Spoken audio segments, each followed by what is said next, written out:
La mañanera de Ángel del viernes. Cerramos la semana laboral y avisándole que mañana y el domingo aquí estaremos en la sabatina y en la dominical.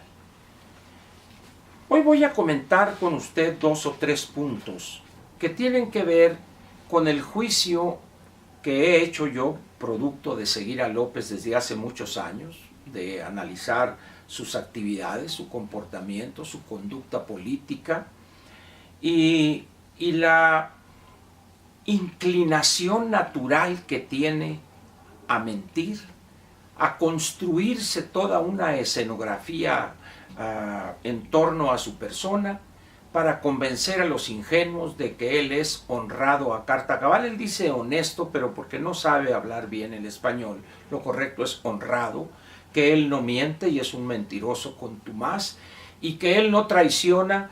Larga es la lista de sus excompañeros del PRD a los que ha traicionado una y otra vez. Y ahora no solo los ha traicionado, sino que quiere acabar con ellos. Los utilizó cuando le dieron cobijo en el partido, en el PRD, y ahora quiere acabarlos ya con su nuevo partido, aun cuando es un simple movimiento, pero legalmente es un partido, de acuerdo con la ley. Muy bien. Voy a comentarle a usted 3 puntos, quizá 4, pero 3 puntos para demostrarle a usted la clase de mentiroso que es López.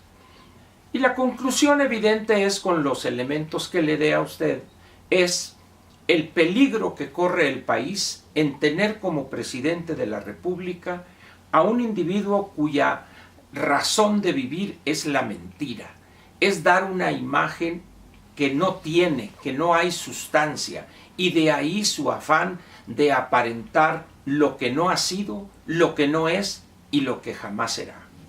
Bien, el primer punto.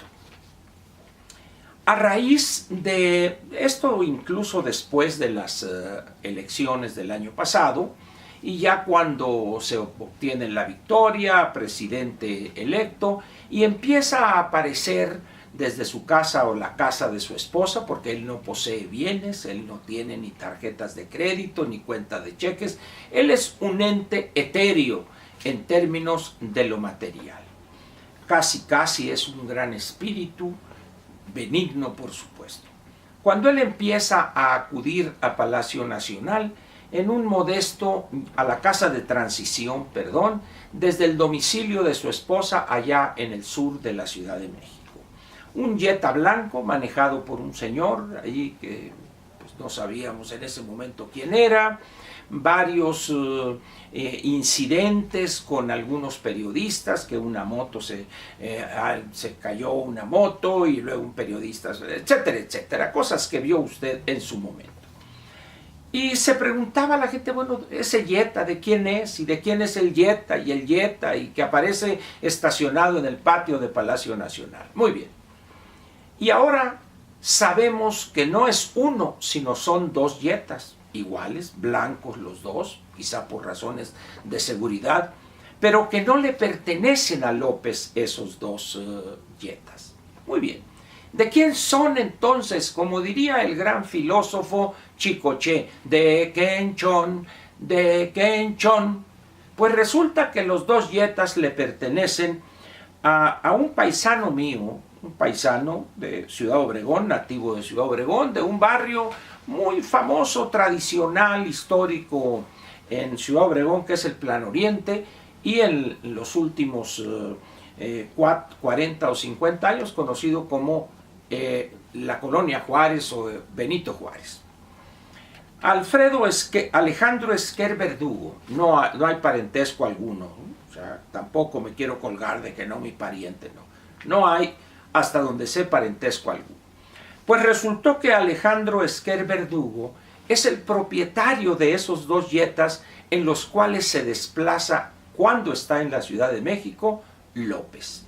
Pero no solo eso, esto lo declara oficialmente Presidencia, que fueron adquiridos de contado.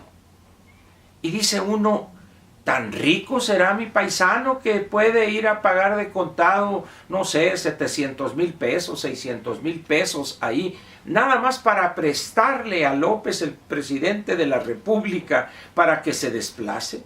Normalmente uno tiene la idea de que es el jefe el que le obsequia a sus empleados o a uno que otro empleado por el trabajo desempeñado un carro, una motocicleta, alguna cantidad en efectivo, pero aquí es exactamente al revés. Y eso va en línea con este mundo bizarro que ha construido López. Un mundo de mentiras, un mundo de falsedades que pretendidamente nos quiere hacer creer que es la verdad.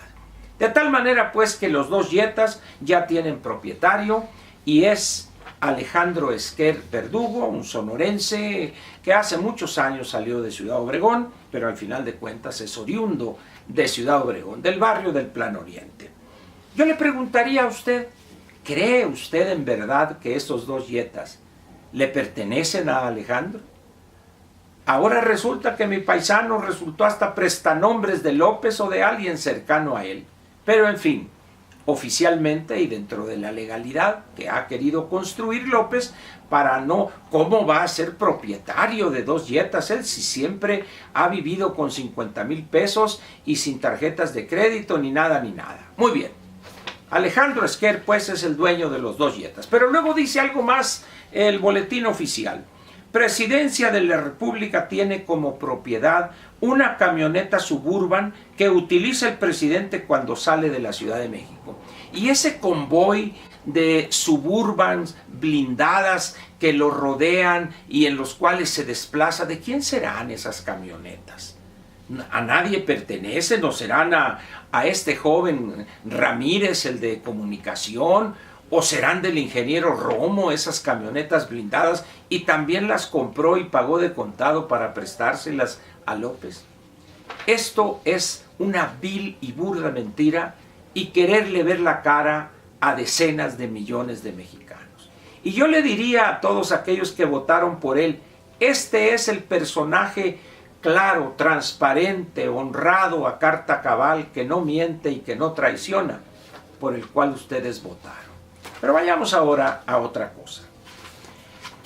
Una de las grandes ocurrencias, absurda por lo demás de López, es a raíz de que la ley actual, la ley vigente, establece que un funcionario de ciertas áreas de la administración pública, una vez que renuncia o que lo renuncian, él tiene que guardar una especie de cuarentena de 1 año para poder trabajar en una empresa o en una institución que tenga relación, normalmente es una empresa privada, que tenga relación con el cargo desempeñado, para que durante ese tiempo los efectos que podría tener la información que él manejó, a la que tuvo acceso, no supusiere una ventaja indebida o fuera de la ley.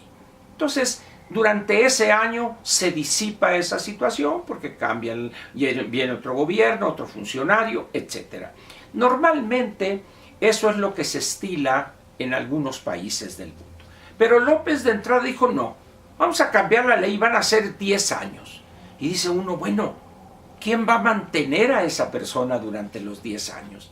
¿Quién le va a pagar un sueldo para que viva? Porque no se va a poder contratar en las empresas en las cuales él es un especialista. Bueno, envía la iniciativa correspondiente a la Cámara de Diputados y ahí de 10 años tuvieron a bien cambiar a 5 años. Y eso molestó a López de una forma que dice uno, ¿ya habrá perdido la razón López? Dijo lo siguiente: el presidente Manuel López Obrador acusó, ¿acusó qué? Pese a la mayoría de la bancada de Morena en el Congreso, pretende modificar su iniciativa para prohibir que los funcionarios brinquen a la iniciativa privada. No, la iniciativa no busca prohibirles que busquen. Lo que prohíbe es que de inmediato vayan a la iniciativa privada. Y dice más: mando la iniciativa a la Cámara de Diputados y no me di cuenta. Tengo que andar pendiente porque le bajaron de 10 a 5 años y ahora en el Senado quieren desaparecer el artículo. Y eso que somos mayoría nosotros, los del movimiento. Pero miren cómo se contagia este asunto de la corrupción. Es decir, son unos corruptos los senadores y los diputados por haber hecho esto. En realidad, ese concepto tiene del legislativo el presidente de la República. ¿Acaso los ve como sus empleados que les dice aprueben esto? Una vez que una iniciativa de ley la entrega el Ejecutivo al Legislativo, esa iniciativa ya no le pertenece. Tanto diputados como senadores, los primeros como representantes de los ciudadanos y los segundos como representantes de las entidades federativas, le pueden cambiar, pueden transformarla o pueden desecharla, esa iniciativa. Pero el señor los acusa de corruptos porque se atrevieron a ejercer sus facultades constitucionales. Es el segundo punto que exhibe de López esa soberbia y esa visión patrimonialista y autoritaria sobre el legislativo. Y vamos a una tercera rápidamente. En el acto celebrado ayer en Ciudad Nezahualcóyotl, habló de la corrupción y les dijo una cantidad de mentiras que ya en siguientes mañaneras iré desglosando. Pero hay una que es muy interesante. Insiste él en que con las modificaciones que hizo el Congreso y el Constituyente Permanente del artículo 19, ya es delito grave y merece la prisión preventiva oficiosa la corrupción. Me he cansado de repetir una y otra vez que eso no es cierto. La corrupción solamente aparece en la legislación penal en este país cuando se habla de corrupción de menores. Lo que el presidente plantea es una conducta moral y las conductas morales no son delitos, por lo tanto, no pueden estar inscritos en la legislación penal. Pero, ¿qué es lo que sí está en la modificación al 19 constitucional? Leo textualmente. Dice, en el sector privado de la comisión del delito, el juez, en el caso electoral, viene un delito, lo dice, en corrupción, tratándose de los delitos de enriquecimiento ilícito y ejercicio abusivo de funciones. Son los dos únicos delitos, repito, los únicos dos delitos que en materia de corrupción o de una conducta que se podría calificar de corrupta, están con prisión preventiva oficiosa. El presidente miente porque eso es su naturaleza para engañar a la gente que lo escucha. Pero, repito, no le hagan caso, es un mentiroso contumaz. Y dijo también, el fraude electoral tampoco. Me he cansado de retar a quienes insisten que existe el delito de fraude electoral, que revisen la Ley General en materia de delitos electorales para que vean que el fraude electoral no existe en la legislación como delito. Lo que sí existe es robo de urnas, falsificación de boletas, alteración de esto, pero el fraude electoral, y algún día explicaré la parte filosófica que soporta por qué no es delito el fraude en materia electoral. Con estos ejemplos, lo que quiero decirle a usted es que tenemos un presidente que ha hecho de la mentira, de la demagogia, de la manipulación de sus seguidores, algo perverso, permanente y sistemático, que lo convierte en un sujeto verdaderamente peligroso por el poder que amasa la presidencia de la República y él, que ya domina el Ejecutivo al verlos como sus empleados, y también quiere añadir el Poder Judicial a ese control totalitario. Prácticamente lo que se está convirtiendo es no en un ganso, sino en un tirano. Eso es lo que realmente quiere López. Lo espero mañana en la sabatina, vamos a continuar quizá con el tema. Gracias.